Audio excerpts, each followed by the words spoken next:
This was sent to us to bring to you to sign this photo. It's for some sick kid, blah, blah, blah, blah. Oh, I was trying to do the right thing for once. I was being nice. I signed it. Next thing you know, I'm getting a photo from Jim Molineaux saying, "Hey, thanks for signing this contract."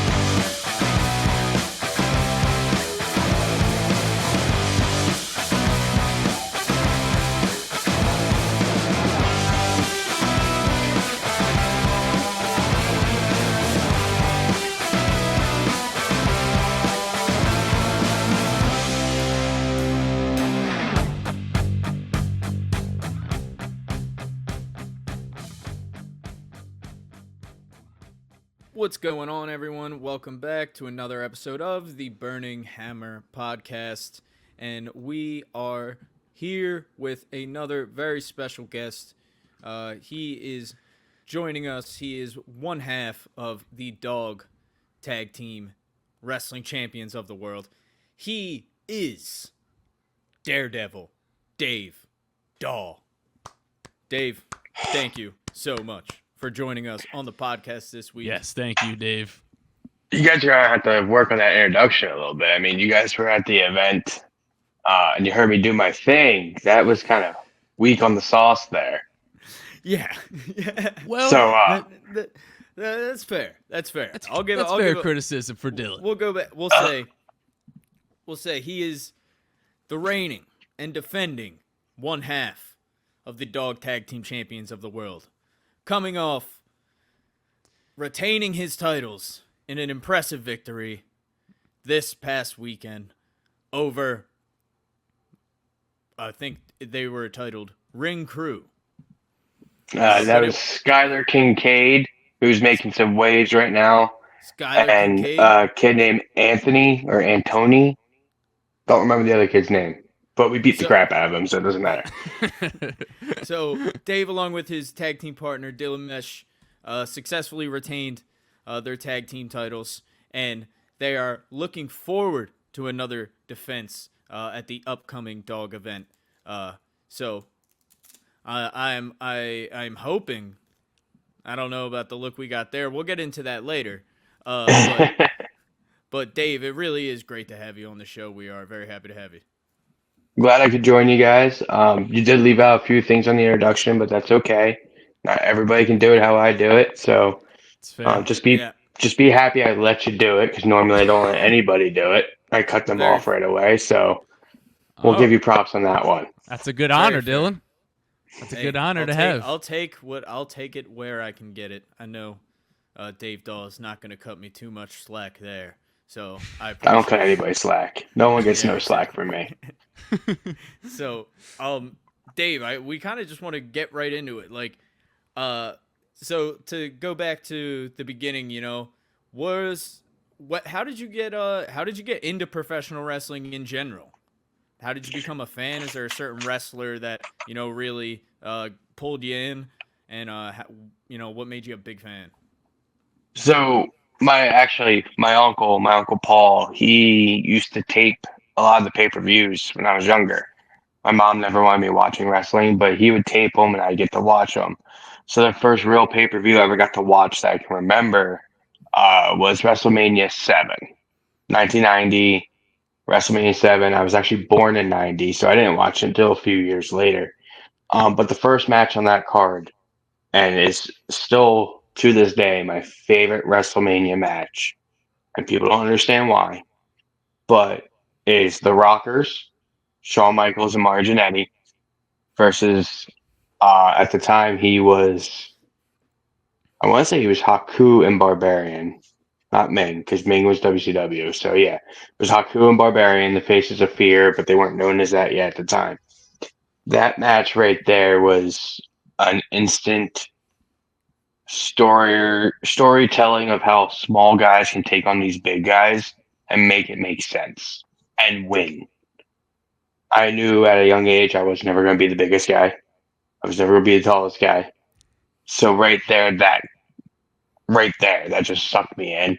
And then Shawn Michaels is one of my guys ever since that moment.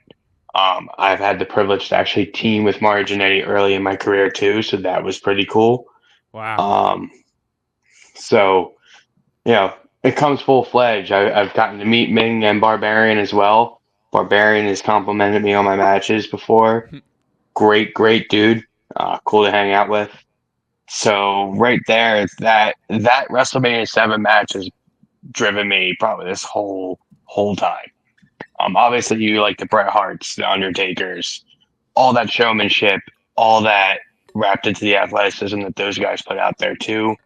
Getting into newer people, or shouldn't say newer, but maybe ruthless aggression. You got like the Batistas, the Booker T coming into his own, even though he's part of the Attitude Era too. But a lot of those different things. Jeff Hardy, Kurt Angle was always a big guy for me. Scott Steiner with that amateur wrestling background, because that's actually how I started. So yeah, there's a lot of guys I take a lot from.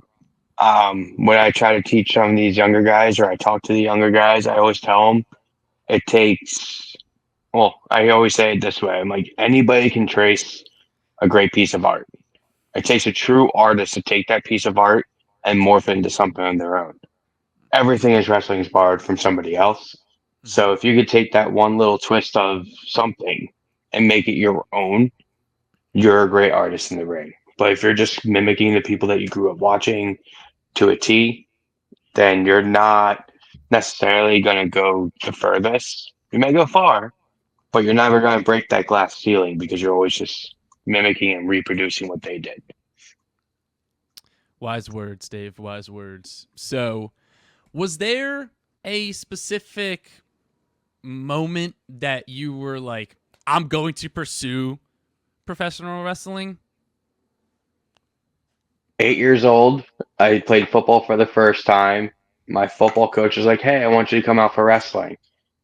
My dumb self thought, "Hey, I'm going to go get to put people through tables and hit with chairs and ladders and jump off the top turnbuckle." Lo and behold, it wasn't that.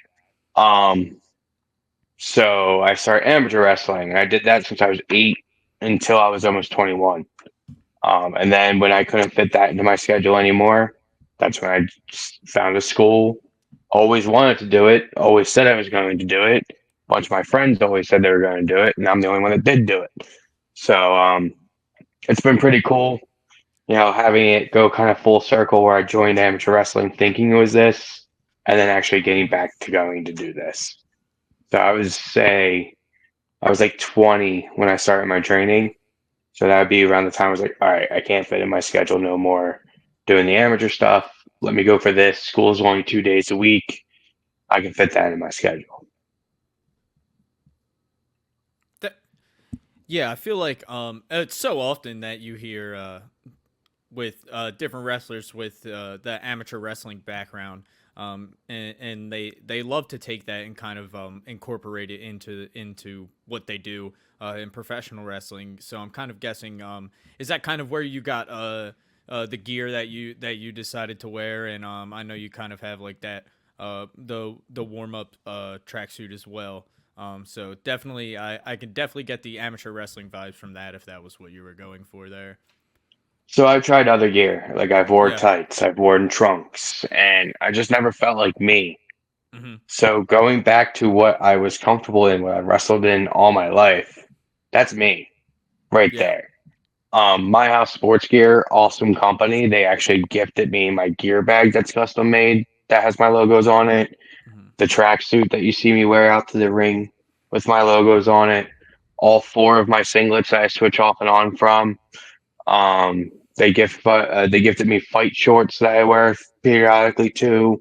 Or if I'm doing something silly outside, I'll wear those instead of the singlets so they don't get ruined. But My House Sports Gear, awesome company. Tim Payne, I believe he's still the CEO. They hooked me up right in 2019, right before COVID. I had all kinds of momentum going into COVID, with Retromania Wrestling's social media tournament to be a playable character, with Virtual Basement starting their stuff, all that. I had a lot of momentum going in. So these guys were like, "Hey, let's make him one of our sponsored athletes," which was awesome. They gave me shirts, all kinds of stuff. So I'm really appreciative of them, and they do really good work. I mean, those singlets are about 5 years old at this point. Mm-hmm. They don't look a day older than the day they came out of the package. So why don't you sort of talk us through and I guess wrestling fans along with other aspiring wrestlers out there, talk us through like the importance of your creating unique ring attire, or like how important is ring attire for a wrestler? Because that's something that me and Dillon we really appreciate is wrestlers who come out with sick wrestling gear and all of that good stuff. So how important is that for a wrestler? Well, let me ask you a question. When you guys came out the other night, who stood out to you the most? The guys that hit the really, really cool moves, or the guys that had gear that stood out? Yeah. No, Right? yeah, I know what you mean. It's it's very much the look is such a significant part, I think. It's just what it's the first impression. It's why I have a custom Yeah. gear bag. So when I'm Uh, walking into a building, you know it's me walking into a building. Whether I'm trying to cover my head or not, there's no hiding my bag. mm-hmm. I also have my logo tattooed on my right calf because it's my most successful logo made by my buddy Eric Riles. And I tattooed it on my leg because of that. It means a lot to me. I can't hide who I am when I'm walking to a building, right? Mm-hmm. If someone comes up to me and they go, "You're Dave Dahl," I'm like, "Yes, I'm Dave Dahl." I can't hide that, and that's a good thing. You want that, what they call airport test. If you walk into an airport, you want someone to recognize you. Otherwise, who are you? You're just another security guard that's trying to make it on the Indies, right? That may get an opportunity on SmackDown to, keep people separated, but are they really going to remember you? Um, a lot of guys, it's why Kincaid. It was funny because me and Kincaid matched more than me and Dillon matched in our gear because he wore the gray. I wore my American flag with the gray instead of the red, white, and blue, with the gray and orange and black. And he wore the gray because his partner was wearing all black and my partner were wearing all black. Like this, there's subtle things that help you stand out a little bit more. You know, a lot of guys, you'll see events or shows where everybody's in black and red because those are the cool colors. Everybody's in all black. Everybody's in this one color. Like you gotta stand out somewhere else. I always said it too. If I ever had a chance to work for AEW and do their tapings, I would have to go talk to Taz, even though I probably shouldn't because I'm wearing his colors. Yeah. Although they're my hometown colors in professional wrestling, they're his colors. I would have to go to him and be like, "Hey, man, is it okay I wear these tonight? If not, I'm wearing my shooters, my wrestling shoes and my red, white, and blue singlet without my tracksuit and stuff." So, like, you want to be respectful too on what you're doing.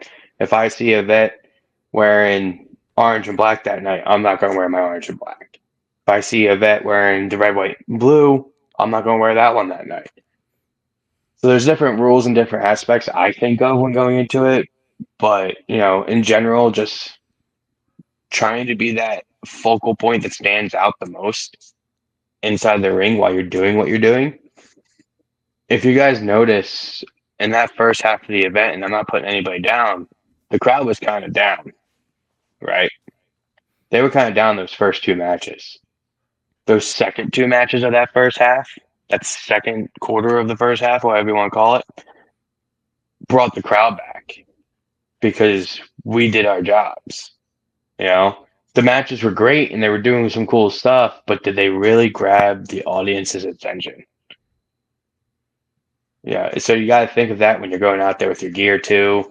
When you're going out there and like, oh, I'm going to dive off the scoreboard or something. Like, is it worth it? Are you going to be remembered for that, or are they going to remember your name for that? You can jump off of it and they could be like, oh yeah, that guy jumped off the scoreboard. That was cool, but I can't remember his name or what he looked like.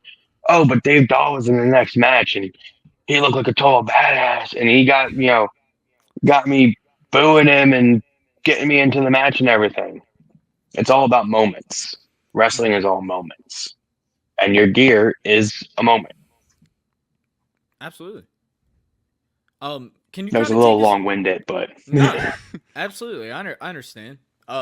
Where could you take us through the training process for you. So what was it like when you were first decided to take that leap, and where did you train, and kind of take us through what it was like first coming up in the business and training and stuff like that. So I trained a few different places over the years. Um, Finding a school is the hardest thing Mm-hmm. because like you have to know somebody to get in.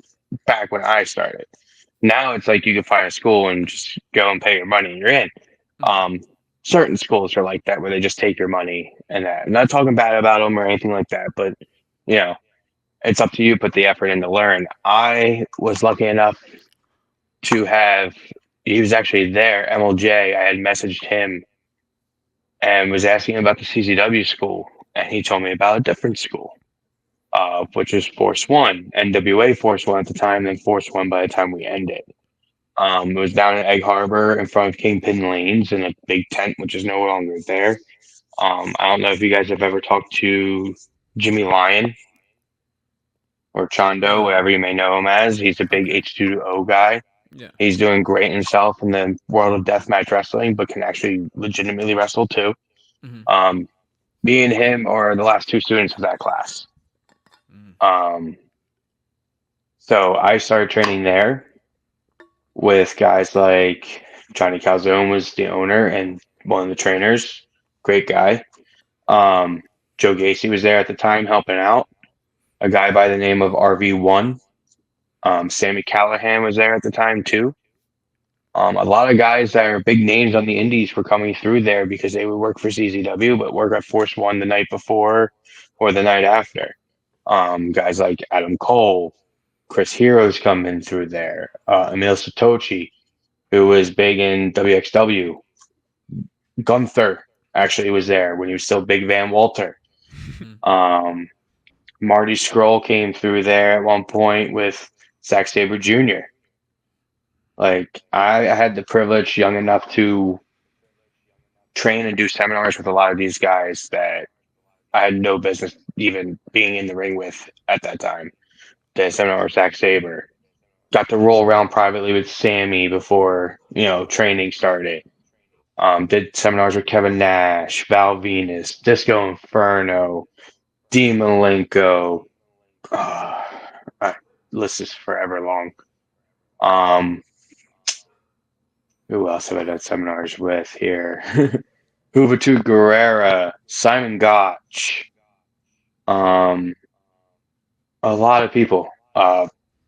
JJ Dillon, Barry Windham, Arn Anderson. I've gotten to get reviews from. Um, Sal Venus was a fun one. He asked for weed as soon as we were done. That was kind of hilarious because we were in South Philly. Nash was fun because he made fun of my boots at the end because they were shiny because they were my first pair of boots. But I still do seminars today if I can Mm-hmm. because you know what I training was great to learn the fundamentals and to get the basics down. And I was lucky enough to pick it up quickly, being an amateur wrestler and everything like that. But seminars are where you get those fine tuning little details that not everybody's going to be able to give you, and everybody has their own thing. And you pull a little bit of everything from everybody and make your own little potion that what makes you you. The sequence I do with the boot in the corner, that is actually a play off of one of Sammy's sequences. Because Sammy used to do the running like broski kind of boot in the corner when they're sitting down, and I wanted to do something a little bit different. So I was like, oh, what if I drop toe hold into the buckle? They're sitting there. I run down the line, still come back with that boot. Mm-hmm. All right, cool. But where do I go from here? Oh, I can hop into a German, get them back to the center, hit that low super kick. So it's a 3-piece combo. Mm-hmm. 1, 2, kick out. And then depending on the match flow, I will either do the elbow and hit it after that, or I'll do the elbow and miss it, depending on what needs to happen in our story, in our match. Mm-hmm. So the elbow, as I call it, the not your grandma's elbow, because I do it with the arm that has my tattoo for my grandma on it. Mm. So That was a fun name for it because Not Your Father's Root Beer came out at the time I started naming it that. Ah, Dude, very when cool. that first stuff came out, they could not keep it on the shelves. It was Yeah, now I that don't even stuff think it was sells crazy. anymore. Yeah, no, I was gonna say I worked at a liquor store for a little while and like a few years back, and I was gonna say it was like sitting in the back. It was dusty in the back corner. No one even bought it anymore. Someone came in and I was like, I'm surprised that someone was still asking for it. But is so. How long did you train for before you had your first match? And can you kind of tell us what your first match was like? So technically, my first match, I was a plant.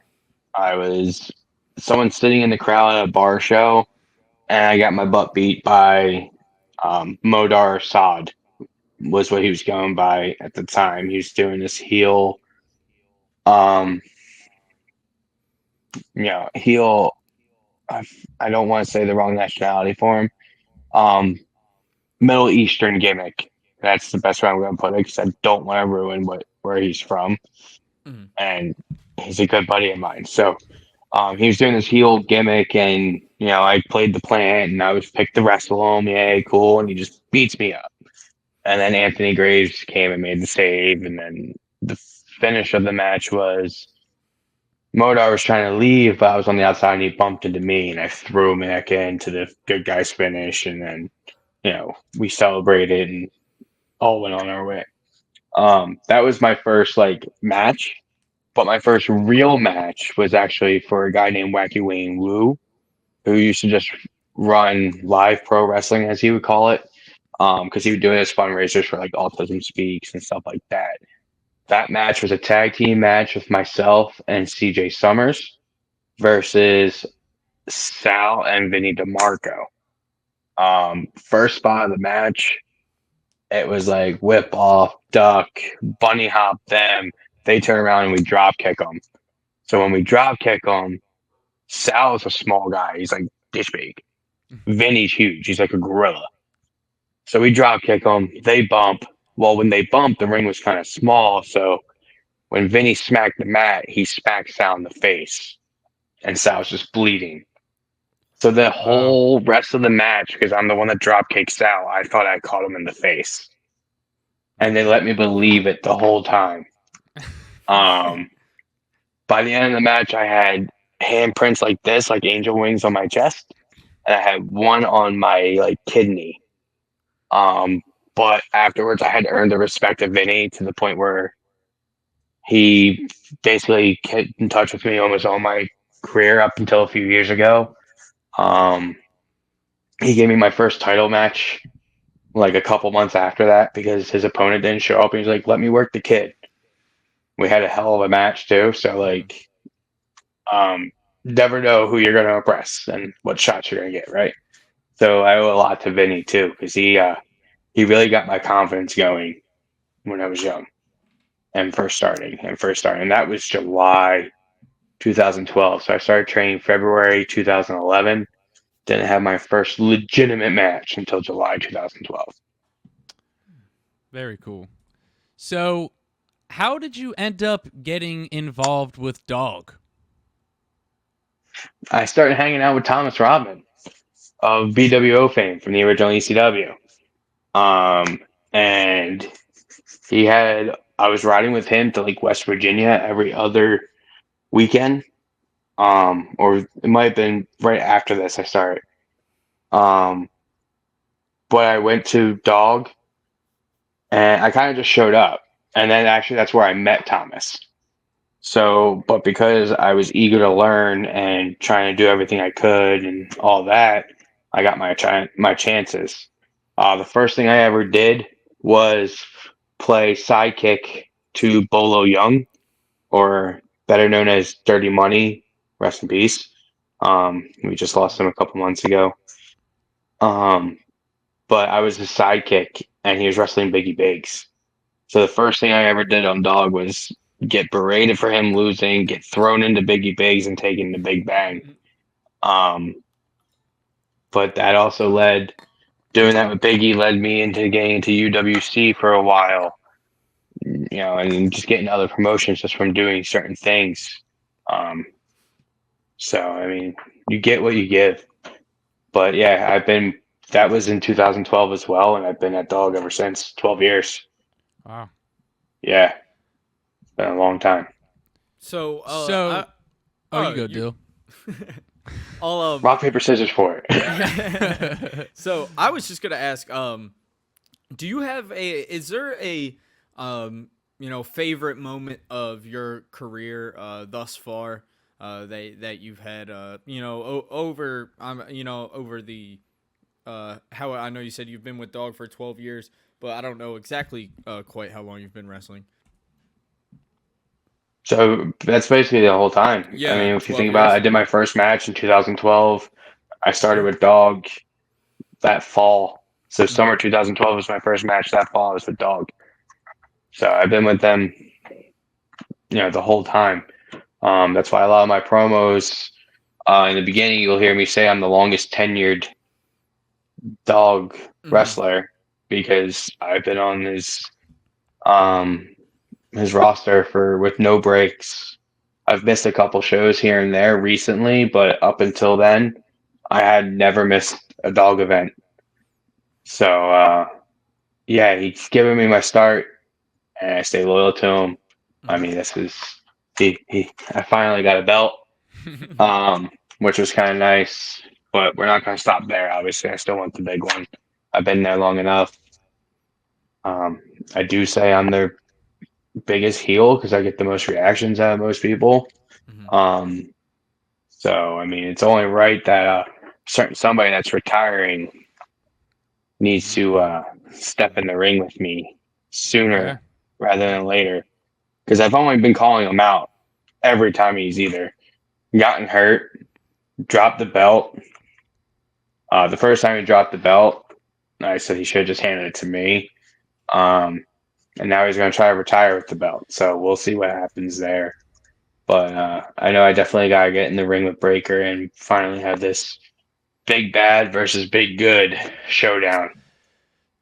So, do you let me ask you this because I know your flag boy seems to have a lot of issues with Jim Molineaux. Do you think there's an issue that you have with Jim Molineaux that you're not getting this world title opportunity? Oh, Do you also 100%. think he's okay? Um, Jim is somebody that relies on his authority to not be challenged, and I challenge it. I will always challenge authority because, one, you're not going to tell me what to do.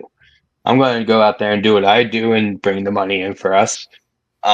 So Jim, with his authority, he gets a little out of hand. I think he starts having the Paul Heyman complex just because he's not Paul Heyman. He worked under him. So, I mean, one of these days it'll come to head and me and Jim will finally have it out, hopefully. I don't know if he's going to lace up the boots or anything like that. I mean, maybe we'll thumb wrestle or something, but we'll have to Okay. find a way to end it at some point because, eventually he's just going to have to swallow his pride and just suck it up and say, all right, you do what you want, and that's it. So, what do you think about his relationship with the flag boy Connor Schaefer? Is that you think he has it out for Connor as well? You know, it seems like at least for me and Dillon on the outside, kind of looking in, it seems like Jim's trying to help him because he sees a lot of potential in him. What do you think? I don't think he's out for Connor. I think he's out for me. But Oh, how do you get to me when you can't touch me? okay. You take one of my flag boys, right? Mm. You take my take Connor from me. Um, so I think he's trying to get in his ear and try to play it off as I don't have his best interest at heart. But as you saw, I do. He was starting to get beat up by Tank, and me and the other flag boy and Dylan and myself went out there to try to stop him. So, I ate a Polish hammer from a guy that's not Polish. So, that's not fun. He could call it the Tank Torrent all he wants. It's a Polish hammer, and he's not Polish, so he has no right to use that maneuver. Um, and we'll get into dealings with Tank later.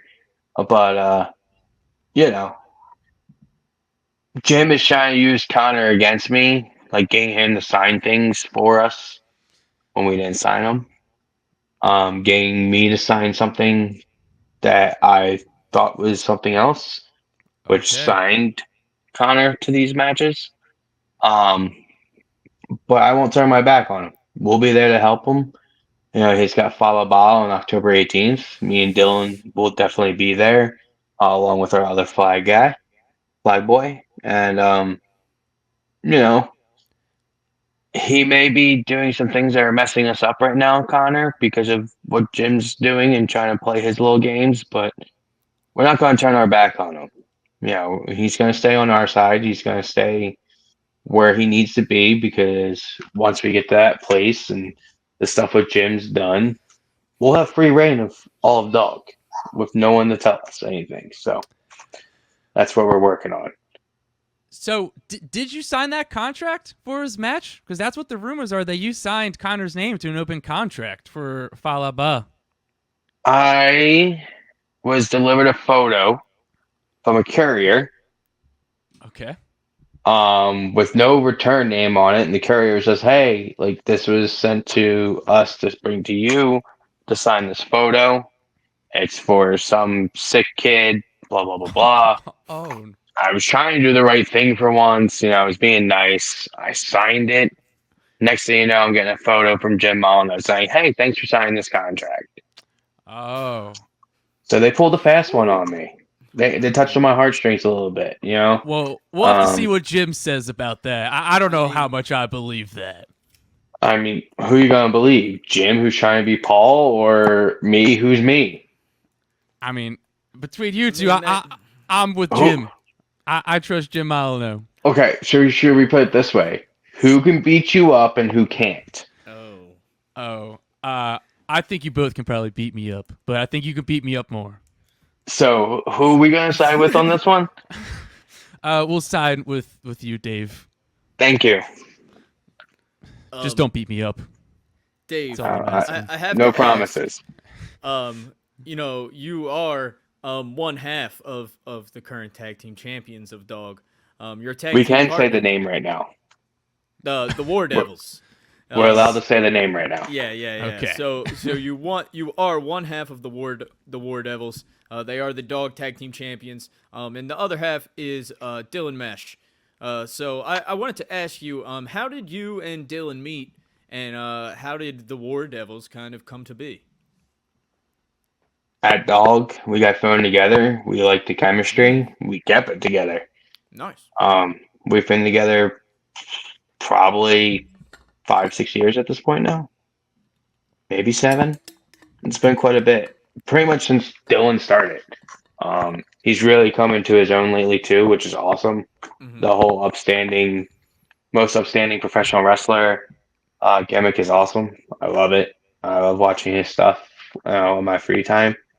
So Dylan's going to be a star with or without me. He honestly doesn't need me. Mm-hmm. There was a time a few years ago where felt like he needed me, but he was just on the cusp. He just needed to break through his own glass ceiling in his head, and he's done that. He's honestly done that. I know other places he has another group that he's in, and they're doing great things there. Dylan's definitely going to be somebody that if I walked away from Dog tomorrow, he could probably slide in and fill my shoes like that.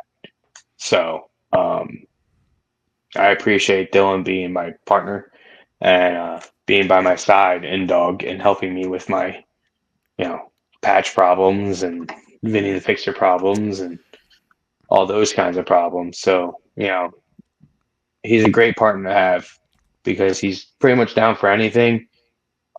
We still need a name for our finish though, our back suplex elbow drop combo. Yeah. We haven't come up with one yet. It's got to be somewhat family friendly, especially since we can't use the name War Devils when we wrestle in a church. But we'll figure it out. But no, Dylan, like I said, we were kind of just thrown together randomly. I needed a partner for a match, and we got put together, and it worked. He's helped me in feuds with guys like Adonis Valerio, which I think he just changed his name, which I'm not sure where he changed it to. Pat Shamrock, this whole thing with OSE that's been going on the last few freaking years. I can never escape Patch, apparently, even when he breaks my own flagpole over my head. Oof. So, yeah. Flagpoles are But expensive. luckily, I make them at home. Mm. I go to Home Depot, get a wooden dowel, and spray paint it orange and put some electrical tape on it. So, do you need two flag boys? And like, what do the flag boys do for the Do War you Devils? not see the two separate logos? Yeah, but two seems One's excessive. My House Sports Gear. One's mine. Well, can't you have them on opposite sides of the flag? No. Okay. All right. Have you ever Okay, seen a so- college football flag runner run out there and have two different things on the sides of the flags? I can't say That was the I have. whole idea. So what it Okay. is now is different from how it first started. So the whole idea when I got the sponsorship with My House Sports Gear was, all right, I kind of look like I'm a college wrestler at this point with the gear, Yeah. the tracksuit and everything like that. What is a bigger, prickish kind of thing to do than, oh, if there's a curtain, I'm going to have my flag guys go out there and make a second curtain to come through. Yeah. You saw it at the church. There's a big curtain. What did they do? They came through and made another curtain.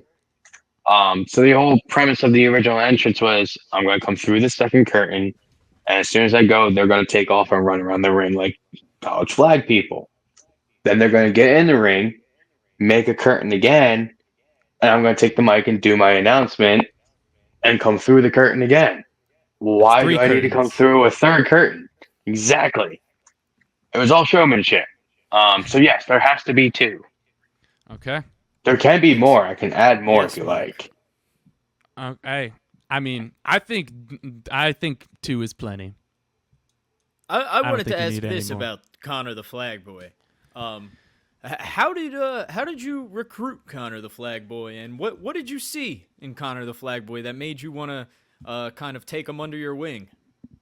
So I actually wrestled in high school with his uncle. Mm. His uncle was in my class. So I saw a little bit of his uncle's mad dog tenacity, as we used to say he would have in the mat, in Connor. So knowing his family and knowing what the potential he had in himself, being part of that family, why not bring that under me? Why not let me cultivate it? Why not let me get him going, get him into these positions? Heck, he's wrestling Tank Tolan. He's wrestling Falaba. What's the next name he's going to wrestle? You know what I mean? But where does he get those names from if he's not with me right now, right? Mm. Yes, could he have done it on his own? Probably. Would have taken it a little bit longer? Probably. But why not have me help him along the way? I wanted to say I wanted to see if we could get your response here, because I wanted to know what you had to say to people who think that you and the War Devils might have, played a hand in Connor's loss to Tank Tolan, because there was at one point Connor did manage to hit a DDT, and the referee seemed to be distracted Beautiful. with the War Devils outside of the ring, so he was a bit late getting there for the pin. So I guess, could we get your response, and what do you have to say to people who say that you might have costed Connor the match there? But do we also save the match at the same time? Think about it this way. Look at the timing of everything. When did we show up? When he was in trouble, right? He ate a flapjack. He ate a Polish hammer from a guy that's not Polish. He was done and out, but we came out there to help him. Could he have possibly kicked out of that? Yes, he has a very strong will, but we did what we thought was best to try to help him. Michael Keener, as you can see from our match, when he went up on the turnbuckles with the good guys, does not have a liking for us either, especially being former colleagues with Jim Molineaux. So who do you think was in his ear? Why, I think Jim was out there to yell at me when we came out again. So, I don't think our interference or our attempt to help Connor prevented the ref from doing what he was supposed to do. I think the ref chose to stay with us to give him an excuse to excuse himself from not being in position, to make it look like he wasn't trying to screw Connor, make it look like him Okay. and Jim didn't have a backup plan for if we came out to help. So Well, you weren't even supposed to be out there. Anyway, you guys got kicked out of the building. No, we got sent to the back. Not out of the building, to the Okay. back. So we But weren't then you told to just go came out. home. Okay. We weren't told to go home. We were told we just couldn't be there right then. Mm, He never said we couldn't come back out during the match. I mean, context is king, right? that is If he true. tells us to go in the back, he didn't say for how long. I could have ran out there for every match that night if I wanted to. It's my show. Yeah. It's my event. It's my company, basically, right? Oh. I've been there the longest. I might as well just do whatever I want. Okay. But I respect the other performers and the athletes, so I let them be as long as they're not crossing me. I mean, Vinny and Patch probably could have gotten a little bit of a beating down, but they lost anyway to a team that we beat, and yet they're getting a tag team title shot in the 18th. Doesn't make sense. Yeah. Well, I think there is a debate that it does make sense because you guys beat them in 2-on-1 handicap match? No, it was signed to be a 2-on-2. But what Patch didn't happened? show. Patch chickened out, and Vinny decided to still fight. It's not what I That's not heard. on me. That's not on me. That's Listen. on Vinny. That's on Patch. All- Patch couldn't make it for whatever shenanigans. He was probably dancing the fireball at a strip club somewhere, trying to make some extra money. But like, I'll tell you Vinny what, chose to fight still, and as Vinny much lost. as much as I disagree with the War Devils on a lot of things, not something I could see them doing would be, leaving each other out to dry to fight a tag team title match by themselves. So I don't know. Nope. I don't know. Maybe maybe it was maybe it was just about who had the better team chemistry overall. Or who shows up for one another. Yeah, even that. So, are you doing anything specifically to prepare for this next title defense on October 18th? Well, considering we're facing a losing team that doesn't deserve another shot. No. We've wrestled them so many times I can wrestle them in my sleep. Patch's one weapon is his chop. That's all we have to move away from.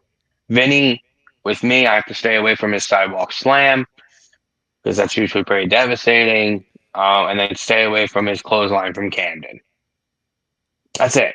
They got 3 moves as a team together that we have to worry about.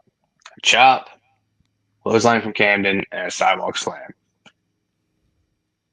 From us, you never know what you're going to get. We switch it up.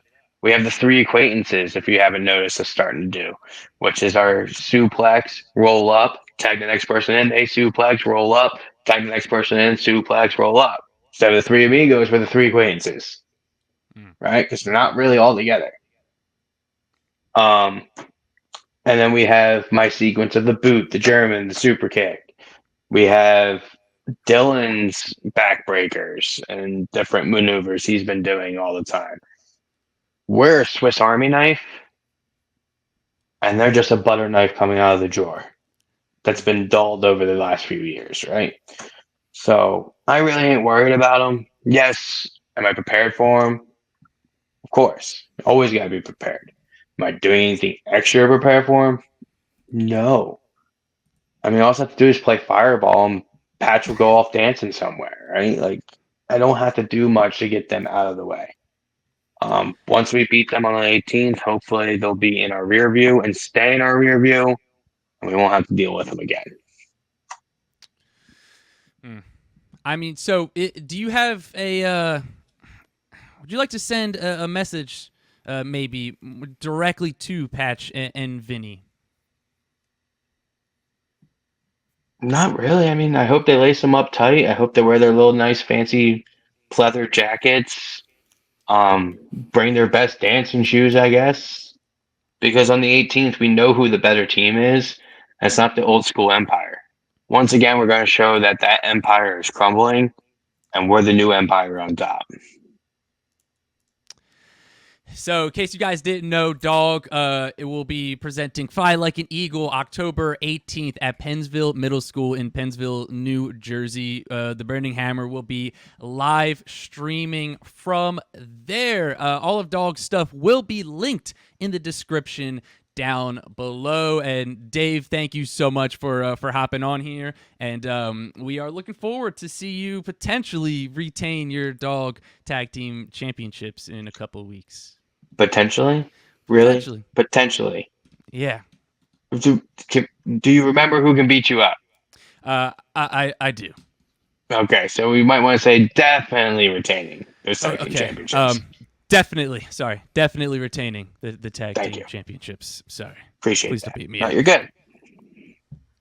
You're fucking up, Mark. Sorry. We're never going to be able to get anybody else from the War Devils on this podcast again.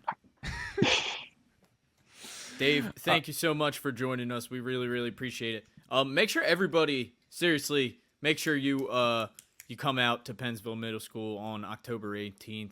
You get to see the War Devils versus Old School Empire rematch for the Dog Tag Team Championships. You get to see Connor the Flag Boy, the Devil's Child, as some people call him, Connor Schaefer, taking on Falaba, along with many other great matches. Breaker Morant will be there. David Goldie will be there. So there's going to be a lot of great matches happening at that event that night. So once again, Dave, thanks so much. We really appreciate it. And everybody, thanks for tuning in. We'll catch you next time.